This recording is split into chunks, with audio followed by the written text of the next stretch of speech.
चलाओगे। और जो एक्टर है ओके देखबू तो वो पवन सिंह की तरह हूबहू लगत भी है। जय हिंद भोजपुरिया जवान, कैसे हुआ नीमन? अक्षरा सिंह और पवन सिंह ये दोनों के बीच थोड़ा चलत है, हाँ समझत होबा। देखा सबसे बड़का न्यूज़ तो भोजपुरी का जनते होबा, अरे पवन सिंह का तलाक इस समय भोजपुरी इंडस्ट्री का सबसे बड़का न्यूज़ भैल है। जेके देखा हुआ है पर गॉसिप करत है, पर मिर्च मसाला लगा के बतावे की कोशिश करत है। तो यही दौरान अक्षरा मैडम का एक गाना आयल है, किसका घर जलाओगे, खूब ट्रेंड करत है, यहाँ लाखन में लोग देख चुकल हुआ। अब लोग का कहत हों, लोग बा का करत हों सोशल मीडिया पे कि अक्षरा एकदम सही टाइम पे गाना लेके आल हैं पवन सिंह के जलावे बदे। पवन सिंह का पहली शादी तो जनते हुआ का भल, दूसर की शादी का भी तलाक का नौबत आ गई है। तो ये गाना उनके ऊपर सटीक बैठा था कि किसका घर जलाओगे। ये हम ना करते, लोग बाग कहते हैं सोशल मीडिया पे। से अंदेशा ही लगा था कि का अक्षरा मैडम के पता रहल तलाक के बारे में। अक्षरा मैडम जानत नहीं, अक्षरा सिंह जानत रहनी कि पवन सिंह का तलाक हो जाई, उनका ज्योति सिंह से बात होत रहल हमेशा, या वह सलाह दिले हों। ऐसा सोशल मीडिया पर लोग बाग कहत हों कि अक्षरा मैडम सलाह दिले हुई कि तलाक ले ला, पवन सिंह के परेशान करा। अब पावर स्टार पवन सिंह हुआ परेशान हुई तो बहुते लोग के मजा तैबे करी।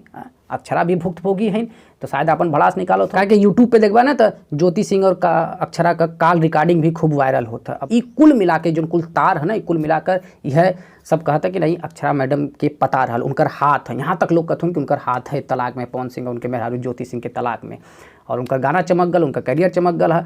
कुछ लोग पीड़ित भी बताओ तो अक्षरा के कि मौके के फ़ायदा उठौला, मौका पे चौका मार दिला। फिलहाल आप लोग का क्या राय है कमेंट बॉक्स में जरूर बताएं। लेकिन ये गाना जो है एकदम एक लाइन सुनवा ना, किसका घर जलाओगे तुम, गाना का रिव्यू जो है वो हम अगले वीडियो में कैले हैं, ओके जाके देख ला। हाँ तो समझ जीवा कि गाना का पूरा तासीर है, पूरा गाना का यूएसपी का है, का गाना में असल में हो, हमरे रिव्यू वीडियो में जान लेवा। हम यहाँ बात करे वाला है कि अक्षरा मैडम के दिमाग में का चलत है, पवन सिंह के लेकर उनके दिमाग में का उहाफो है, का उनका सच में षड्यंत्र, का उनका सच में साजिश है कि पहले ऐसे होए और उसके बाद गाना लेके आऊँ। या तो ये कोई इंसिडेंट हो, संयोग हो कि ये मौके पे गाना उनका रिलीज हो गल हो और गाना के अब वही बहाने बूम मिलल हो, गाना बूस्ट हो गल हो, खूब लोग पॉपुलर हो गल हो, लोगों के देखत हों और पसंद करत हों। कमेंट बॉक्स में भी जाके के लोग लिखत हों कि भाई गाना अक्षरा सिंह का। कमेंट बॉक्स में लोग लिखत हों पवन सिंह के बारे में, अक्षरा और पवन सिंह के रिलेशन के बारे में, अक्षरा और पवन सिंह के रिवैलिटी के बारे में, उनके झगड़ा के बारे में, ज्योति सिंह के लेके जो पवन सिंह का मेहरारू हैं।